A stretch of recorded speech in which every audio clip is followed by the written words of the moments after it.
In the shadowed halls of the Palazzo Vecchio, where power was both currency and curse, there lived a truth that few men dared to acknowledge: the greatest enemy of any man was not his political rivals, not the conspiracies of courts, nor the machinations of princes. It was the weak version of himself that he carried within like a parasite feeding on his potential.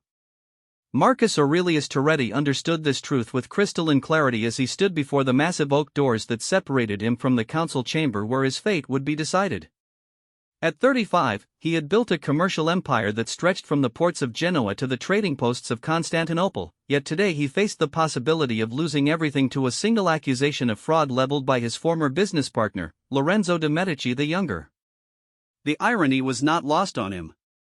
6 months earlier, he would have been paralyzed by such circumstances, dependent on the good graces of others, pleading for mercy, crafting elaborate defenses built on the shifting sands of other men's opinions. But that Marcus is the weak, dependent, approval-seeking version of himself had died a deliberate death in the crucible of a Florentine winter that had taught him the fundamental law of power: self-reliance is not merely a virtue, it is the foundation upon which all other strengths are built. The transformation had not come easily. It began on a December evening when Marcus discovered that his most trusted advisor, Giovanni Salvetti, had been selling his trade secrets to competitors for over 2 years. The betrayal cut deep, not merely because of the financial losses, but because it revealed the uncomfortable truth about his own character. He had built his entire enterprise on a foundation of dependencies, trusting others with decisions that should have remained his own, delegating authority that should never have left his hands. That night, as snow fell silently on the Arno, Marcus made a decision that would reshape not only his business but his entire philosophy of existence. He would systematically eliminate every point of weakness, every dependency, every avenue through which others could control or manipulate him. He would become, in the truest sense, a self-reliant man, not in the naive sense of refusing all cooperation, but in the strategic sense of ensuring that his power, his security, and his success depended primarily on his own capabilities and resources. The first principle of his transformation was the recognition that self-reliance is fundamentally about the control of critical resources and capabilities. A man who cannot feed himself is at the mercy of those who control food. A man who cannot defend himself is subject to those who wield violence. A man who cannot think for himself becomes a puppet dancing to the intellectual strings pulled by others. Marcus began with his business operations, conducting a ruthless audit of every aspect of his enterprise to identify points of vulnerability. He discovered that while he owned the ships that carried his goods, he was entirely dependent on a single shipyard for repairs and maintenance. While he had exclusive contracts with certain suppliers, he had no alternative sources if those relationships soured. While he employed skilled craftsmen, he himself possessed none of their technical knowledge and would be helpless if they chose to leave or betray him. Over the following months, he embarked on an intensive program of capability acquisition. He learned the fundamentals of shipbuilding, not to become a master craftsman, but to understand the process well enough to evaluate quality, detect deception, and maintain reasonable independence from any single provider. He established relationships with multiple suppliers across different regions, ensuring that no single source could hold his business hostage. Most importantly, he began documenting and systematizing the knowledge that had previously existed only in the minds of his key employees. But Marcus soon realized that true self-reliance extended far beyond business operations into the realm of personal psychology and social dynamics. The weak version of himself had been constantly seeking validation, approval, and acceptance from others. This emotional dependency had made him predictable, manipulable, and ultimately weak. People had learned that they could control his behavior by withholding or granting their approval, by threatening social isolation, or by exploiting his desire to be liked and accepted. The destruction of this weak self required a fundamental rewiring of his relationship to social opinion. Marcus began practicing what he privately called strategic indifference, the cultivation of genuine emotional independence from the judgments and reactions of others. This did not mean becoming antisocial or unnecessarily confrontational, but rather developing the inner strength to pursue his objectives regardless of social approval or disapproval. He started with small exercises, deliberately taking positions or making decisions that he knew would be unpopular with certain groups, not out of rebelliousness, but as training for his psychological independence. When his peers criticized his decision to expand into the Eastern Mediterranean trade despite ongoing military conflicts in the region, he listened politely to their concerns but proceeded with his plans based on his own analysis of the risks and opportunities. The results were revelatory. As Marcus became less responsive to social pressure and manipulation, people's behavior toward him changed dramatically. Those who had previously seen him as controllable began treating him with greater respect. Associates who had taken his compliance for granted suddenly found themselves having to negotiate with him as an equal. Rivals who had counted on his predictable responses were forced to develop new strategies. This transformation in social dynamics revealed another crucial aspect of self-reliance: the power of unpredictability. The weak, dependent version of himself had been an open book, his reactions and decisions easily forecasted by anyone who understood his psychological triggers and social dependencies. But, as he developed genuine independence, he became increasingly difficult to read, predict, or manipulate. This unpredictability became a source of power in itself, forcing others to approach him with greater caution and respect. The intellectual dimension of self-reliance proved equally important. Marcus realized that he had been intellectually lazy, accepting the opinions and analyses of others without conducting his own rigorous investigation of important matters. He had allowed advisors, experts, and authorities to do his thinking for him, making himself dependent on their judgment and vulnerable to their errors, biases, or deliberate deceptions. He instituted a personal practice of independent analysis for all significant decisions.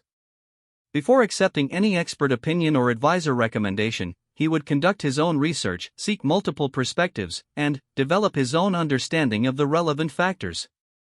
This was time-consuming and sometimes revealed the uncomfortable reality that he had been making important decisions based on incomplete or biased information, but it gradually built his confidence in his own judgment and reduced his dependence on others for critical thinking.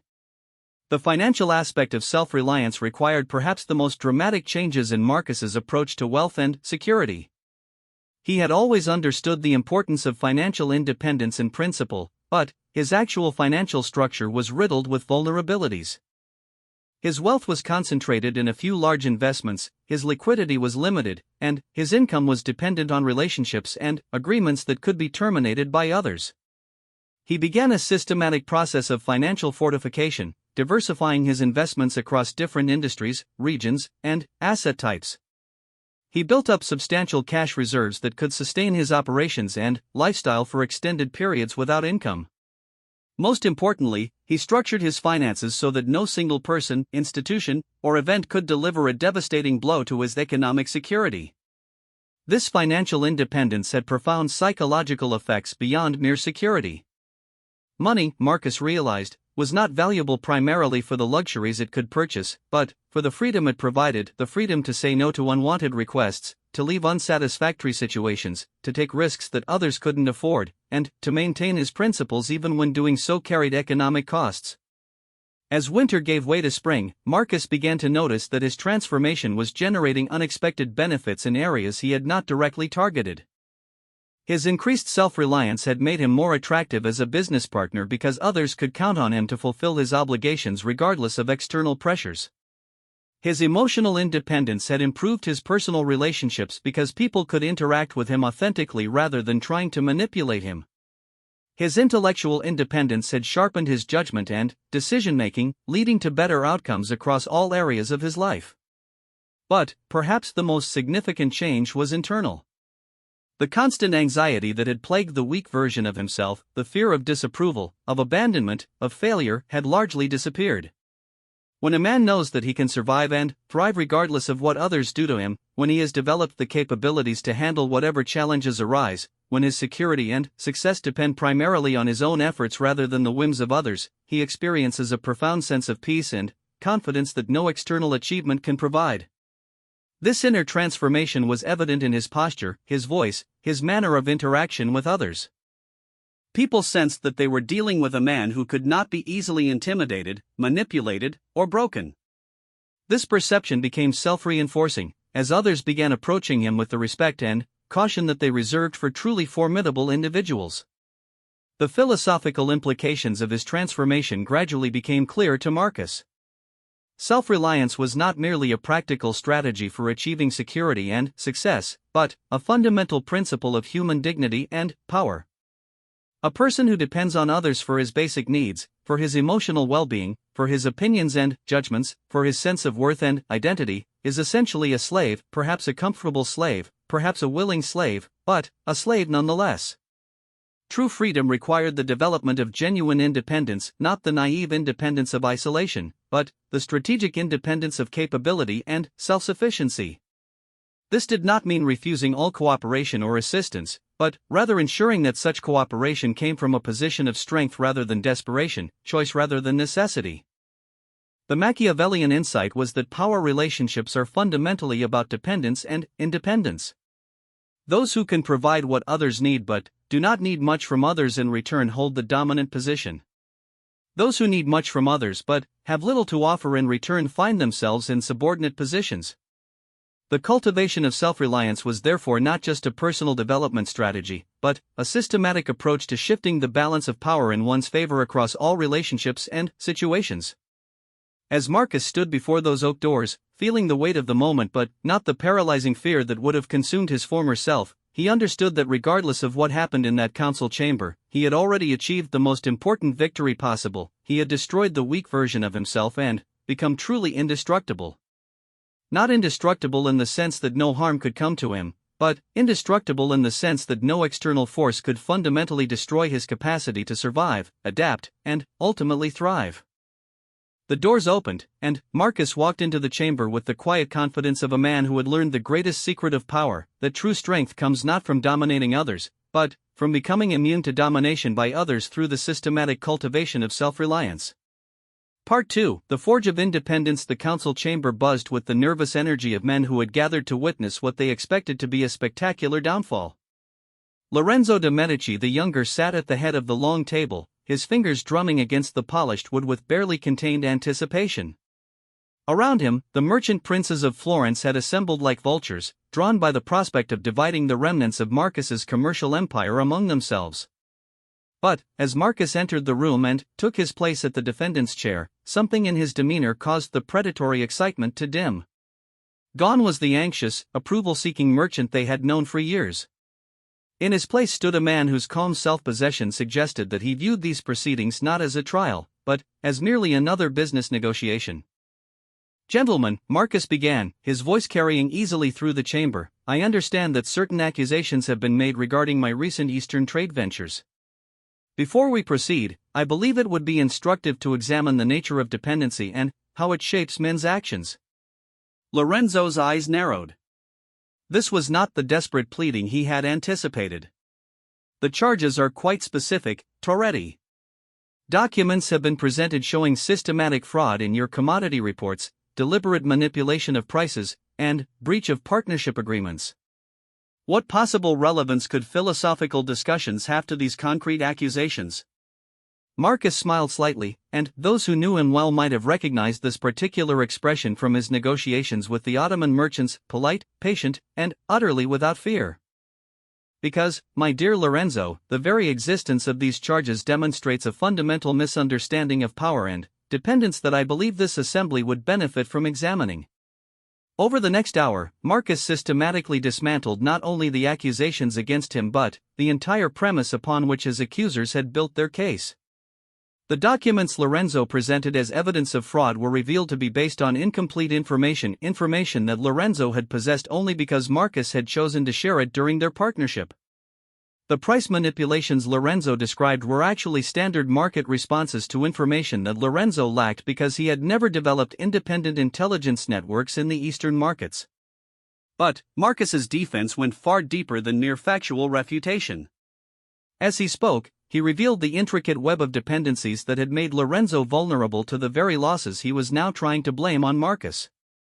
Lorenzo had entered the Eastern trade not based on his own analysis and preparation, but because he envied Marcus's success and wanted to profit from it without doing the necessary work to understand the markets, the risks, or the required capabilities. "You see, gentlemen," Marcus explained, "Lorenzo's accusation of fraud stems from his discovery that the Eastern spice markets are far more complex and dangerous than he assumed when he demanded to become my partner in that trade. Rather than acknowledge his own lack of preparation and capability, he seeks to blame his losses on my supposed deception." The room had grown very quiet. Marcus continued, his tone remaining conversational but carrying an undercurrent of absolute certainty. This situation perfectly illustrates why self-reliance is not merely a personal virtue, but a strategic necessity. Lorenzo made himself dependent on my knowledge, my networks, my judgment, and, when those proved insufficient to guarantee his desired profits, he found himself in the position of a child blaming his parent for the consequences of his own actions. Lorenzo's face flushed with anger, but, before he could respond, Marcus produced a leather portfolio from beneath his cloak. I have here complete documentation of our partnership agreement, including the specific warnings I provided to Lorenzo about the risks involved in Eastern trade, his signed acknowledgments of those risks, and his explicit agreement that he would develop his own expertise and intelligence networks rather than relying solely on mine. As Marcus distributed copies of these documents to the assembly, he continued his analysis. The fundamental error Lorenzo made, and it is an error that destroys men more surely than any external enemy, was to build his venture on dependence rather than capability. He assumed that partnership with me meant he could achieve Eastern trade success without Eastern trade expertise. When reality conflicted with this assumption, he chose to attack me rather than address his own deficiencies. The documents painted a devastating picture of Lorenzo's approach to the partnership. Rather than investing time and resources in understanding the markets, developing relationships with local traders, or building the knowledge base necessary for success, he had simply expected to profit from Marcus's existing capabilities while contributing primarily capital and political connections. This, Marcus said, allowing his gaze to sweep across the assembled merchants, is the classic pattern of the weak seeking to parasitize the strong. Rather than developing his own strength, Lorenzo attempted to appropriate mine. When this strategy failed to produce the desired results, he resorted to legal and social attacks, the final refuge of men who have never learned to stand on their own capabilities. But Marcus was not content merely to defend himself. As the afternoon wore on, he systematically demonstrated how the same pattern of weakness and dependency that had destroyed Lorenzo's Eastern trade venture was endemic throughout Florence's merchant community. He revealed how most of the men in that room had built their businesses on foundations of sand, dependent on relationships that could be severed, on privileges that could be revoked, on expertise that existed only in the minds of others. Consider your own situations, gentlemen, Marcus suggested. How many of you could continue operating if your primary suppliers decided to cut you off tomorrow? How many could maintain your market positions if your key employees chose to leave? How many have developed the knowledge and capabilities necessary to rebuild your enterprises from nothing if circumstances required it? The discomfort in the room was palpable. These were successful men, accustomed to deference and respect, but Marcus's questions struck at vulnerabilities they preferred not to examine too closely. Marcus then began to describe his own transformation over the past year, though he was careful to frame it not as personal confession but as strategic analysis. He explained how he had systematically identified and eliminated points of dependency in his operations, how he had developed backup capabilities and alternative resources for every critical function, how he had structured his finances to provide genuine independence rather than merely impressive revenue flows. The principle, he explained, is quite simple. Every dependency is a potential point of failure, every reliance on others is a vulnerability that enemies can exploit. The self-reliant man is not one who refuses all cooperation, but one who ensures that his cooperation comes from a position of strength rather than necessity. To illustrate this principle, Marcus revealed that he had known for months about Lorenzo's accusations and had used that time not to flee or hide, but to further strengthen his position. He had diversified his trade routes, established new partnerships that bypassed Florence entirely, and even acquired several of Lorenzo's own suppliers who had grown tired of his demanding and unreliable approach to business. In fact, Marcus said with a slight smile, "I must thank Lorenzo for providing me with such clear evidence of the importance of self-reliance. His attacks have served as a useful stress test of my independence, and I am pleased to report that my enterprise is now more secure and profitable than ever." The revelation that Marcus had not merely survived Lorenzo's assault but had actually strengthened his position during it fundamentally altered the dynamics in the room. What had begun as a tribunal to judge a supposedly desperate defendant had become a masterclass in strategic thinking delivered by a man who clearly held all the advantages. But Marcus was not finished. He had spent the year learning not just self-reliance but the broader principles of power that self-reliance made possible. He understood that true strength lay not merely in independence but in the ability to make others dependent while remaining independent oneself. The irony of Lorenzo's situation, Marcus observed, is that by attacking me, he has revealed his own weaknesses to everyone in this room. We now all know that he lacks independent analysis capabilities, that he blames others for his strategic errors, that he resorts to legal manipulation when business competition doesn't go his way, and that he fundamentally misunderstands the markets he claims to operate in. This analysis was devastating because it was obviously true. Lorenzo had indeed revealed himself to be unreliable, unprepared, and vindictive. Every man in the room was now reconsidering any business relationships they might have with him. But Marcus's most powerful move was yet to come. Rather than simply defending against Lorenzo's accusations, he went on the offensive, revealing that Lorenzo's own business practices included several genuinely questionable activities that Marcus had discovered during his preparation for this confrontation. Since we are examining business ethics, Marcus said, perhaps we should discuss Lorenzo's practice of selling the same shipment of goods to multiple buyers, collecting full payment from each, and then claiming that pirates or storms prevented delivery when the deception is discovered. The documentation Marcus provided for these accusations was thorough and devastating. Unlike Lorenzo's vague claims about fraud, Marcus presented specific dates, amounts, witnesses, and even correspondence that Lorenzo had believed was private. The transformation in the room was complete. What had begun as Lorenzo's attempt to destroy Marcus had become Lorenzo's own destruction. The other merchants, who had come expecting to divide Marcus's assets, were now calculating how quickly they could distance themselves from Lorenzo. But the deepest lesson of the afternoon was not about the specifics of this particular conflict, but about the fundamental nature of power and weakness. Marcus had demonstrated that the self-reliant man, the man who has systematically eliminated his dependencies and developed genuine capabilities, is essentially immune to the attacks that devastate those who remain weak and dependent. Lorenzo's accusations had failed not because they were necessarily false, but because Marcus had structured his life and business in such a way that he could absorb any reasonable attack and emerge stronger. He had built redundancy into his operations, diversified his risks, developed multiple revenue streams, and cultivated the knowledge and skills necessary to rebuild if necessary.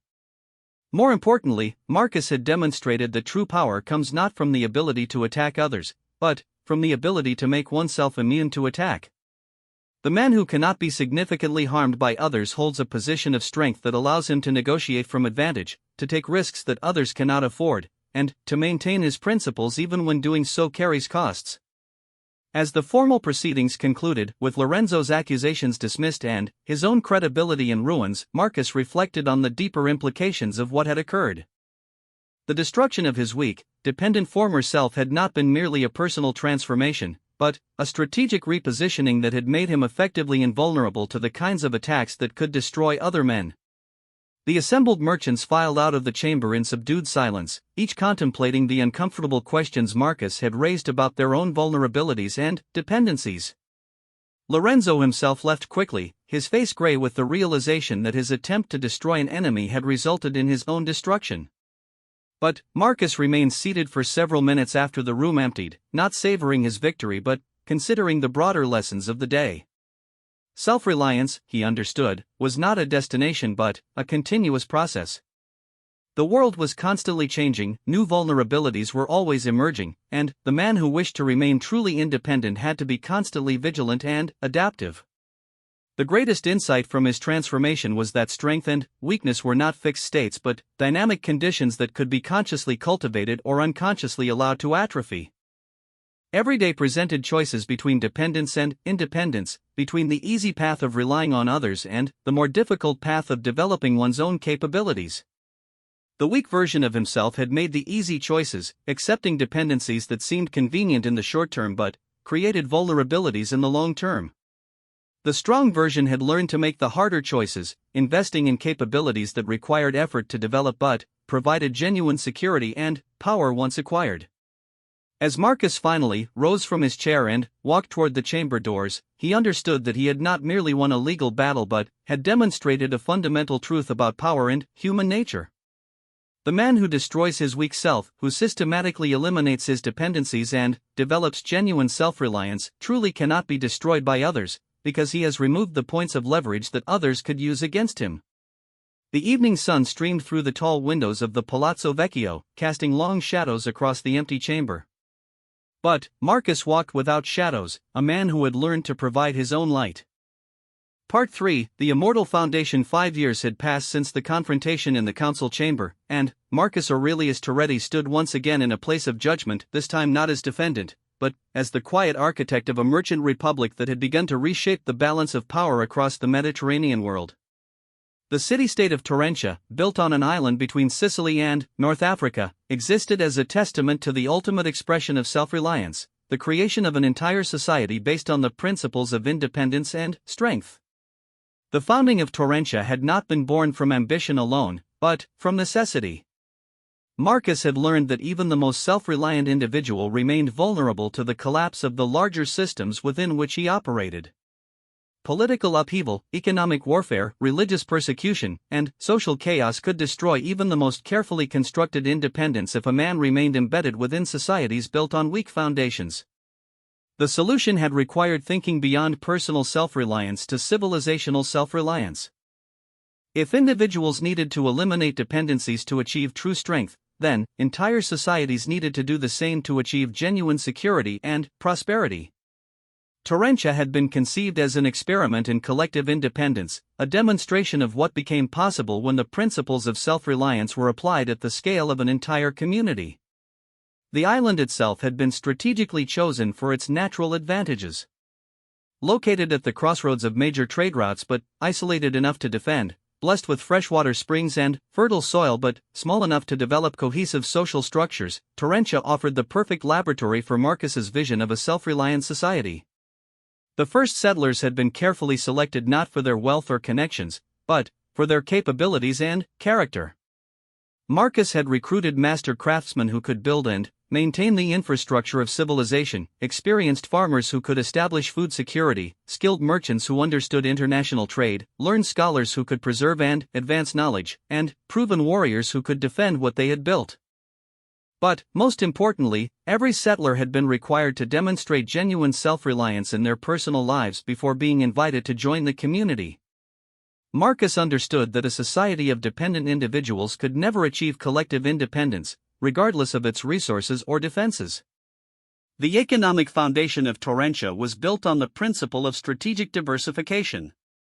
Rather than specializing in a single industry or depending on a particular trade relationship, the island developed multiple revenue streams that were largely independent of each other. Agriculture, manufacturing, trade, finance, and even knowledge services all contributed to an economic ecosystem that could survive the disruption of any single component. More radically, Terentia was designed to be economically self-sufficient if necessary. While the island engaged actively in international trade and diplomacy, it possessed the capability to provide for all the essential needs of its population using only internal resources. This meant that external powers could not use economic pressure to control or manipulate Torrentian policy.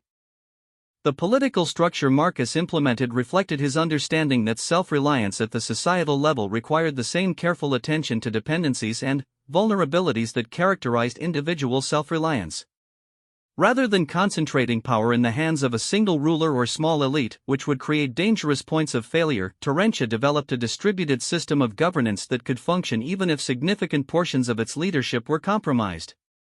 Decision-making authority was divided among multiple councils, each responsible for different aspects of society, with overlapping jurisdictions that prevented any single group from gaining excessive control. Leadership positions were filled through demonstrated competence rather than heredity or political manipulation, and term limits ensured regular rotation of authority. Most importantly, the governmental system was designed to function with minimal external support. Terentia made its own laws, enforced its own justice, defended its own territory, and maintained its own diplomatic relationships without requiring approval or assistance from larger powers.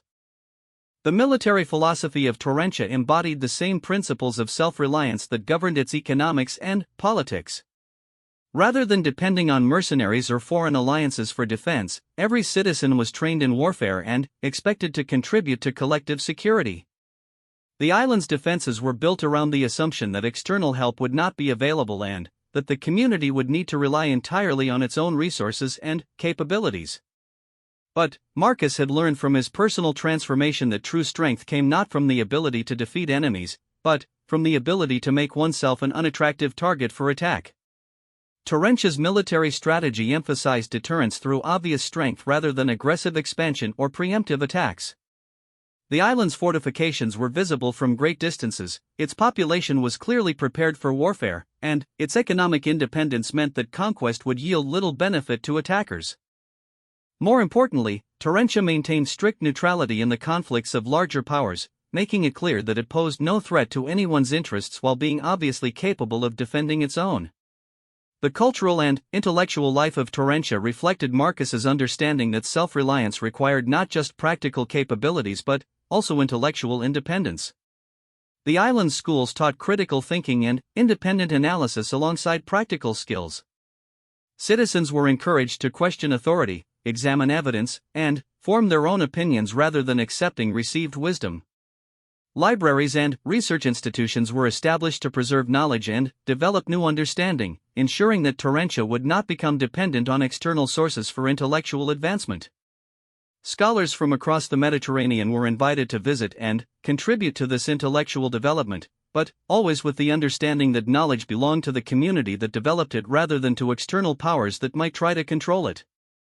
The social structures of Terentia were designed to reinforce individual self-reliance while building collective strength. Rather than creating dependencies between social classes, the community worked to ensure that every citizen possessed multiple skills and could contribute to collective welfare in various ways.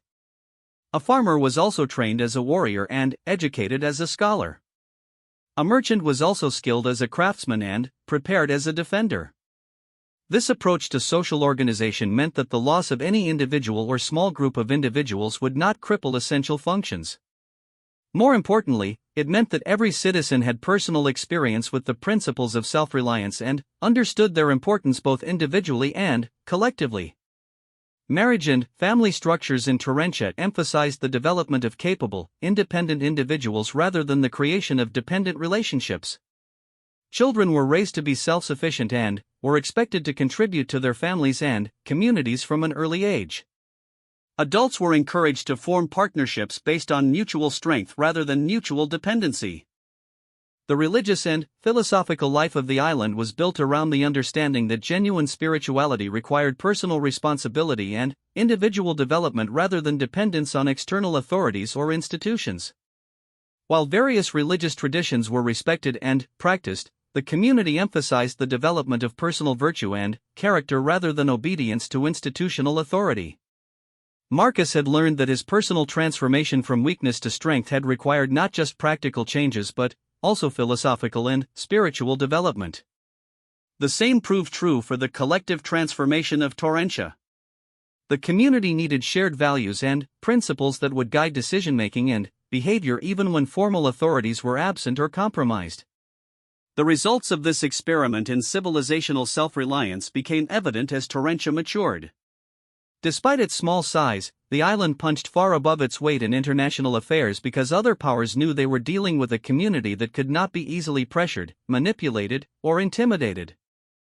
Diplomatic relationships were conducted from a position of genuine independence rather than desperate need. Economic prosperity followed naturally from economic independence. Because Terentia was not dependent on any particular trade relationship or external support, it could negotiate from strength and take advantage of opportunities that other communities were forced to ignore due to their dependencies. Military security was achieved not through aggressive expansion but through obvious strength and strategic independence. Potential enemies understood that attacking Terentia would be costly and would yield few benefits, while potential allies recognized that the island's independence made it a reliable partner that would not betray relationships due to external pressure. Most importantly, the citizens of Terentia enjoyed a level of personal freedom and security that was rare in the Mediterranean world. Because their community was genuinely independent, they were not subject to the whims of distant rulers or the consequences of foreign conflicts in which they had no voice. But Marcus understood that the ultimate test of his vision would come not during times of peace and prosperity, but during periods of crisis and challenge. Self-reliance could only be proven when external support was unavailable and internal resources were strained. That test came in the 7th year of Terence's existence, when a combination of natural disasters, economic disruption, and military threats struck the Mediterranean world.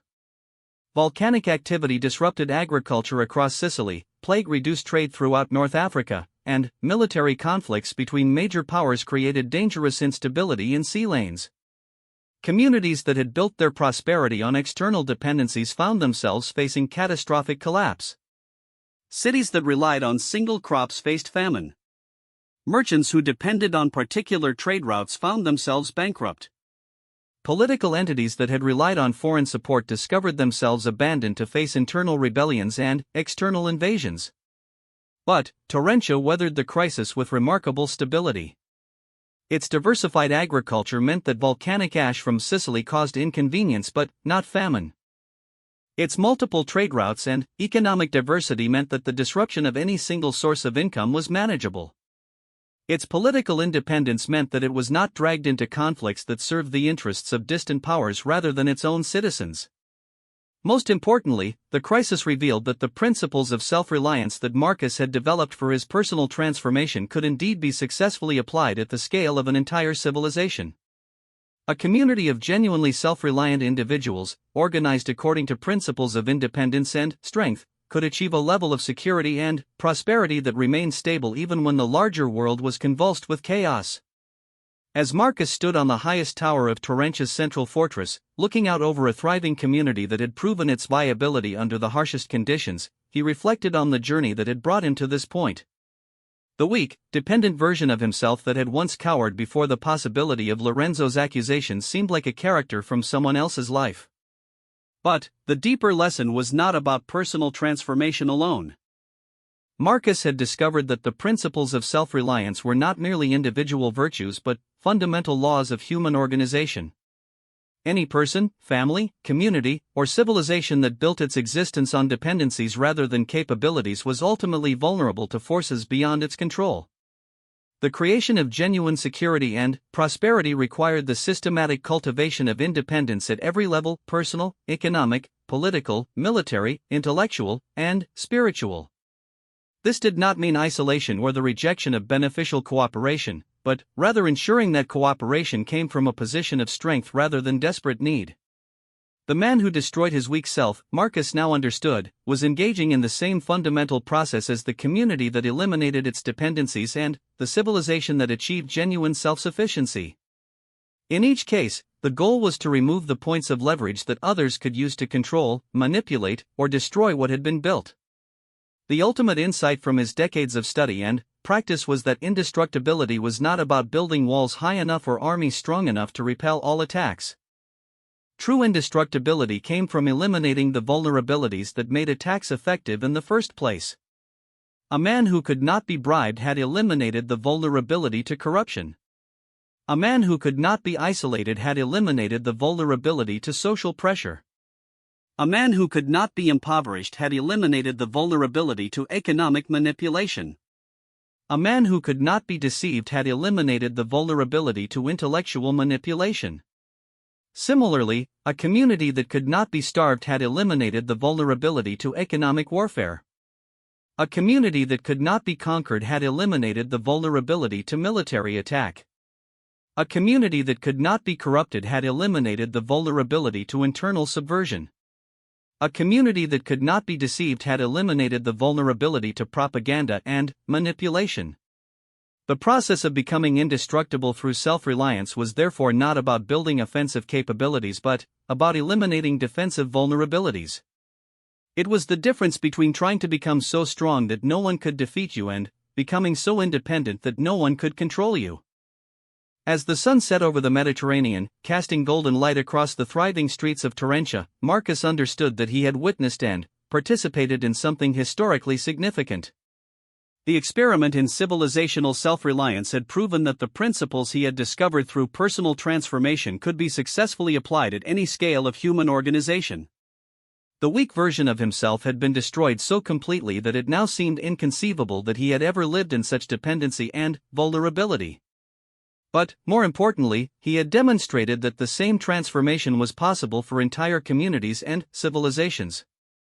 The man who destroys his weak self truly cannot be destroyed by others, because he has systematically eliminated the points of leverage that others could use against him. But, the ultimate expression of this principle was not individual invincibility but the creation of communities and civilizations built on foundations of genuine independence and strength. In the gathering darkness, the lights of Torrentia shone like a beacon across the Mediterranean, not as a challenge to the existing order, but as a demonstration of what became possible when human beings chose to build their lives and societies on the unshakable foundation of self-reliance. The Machiavellian code was complete. Power comes not from the ability to control others, but from the immunity to control by others. And that immunity could only be achieved through the systematic cultivation of genuine independence at every level of human existence. Marcus smiled as he turned from the tower window, knowing that he had spent his life well. The weak version of himself was truly dead, and in its place stood not just a strong individual but the architect of a new form of human organization, one that could endure whatever challenges the future might bring, because it had been built on the immortal foundation of self-reliance. The highest form of warfare is to subdue the enemy without fighting. But the highest form of strength is to make oneself immune to subduing. For the man who cannot be conquered has already achieved the ultimate victory, not over others, but over the weakness within himself that makes conquest possible. Final inscription on the founding stone of Torrentia.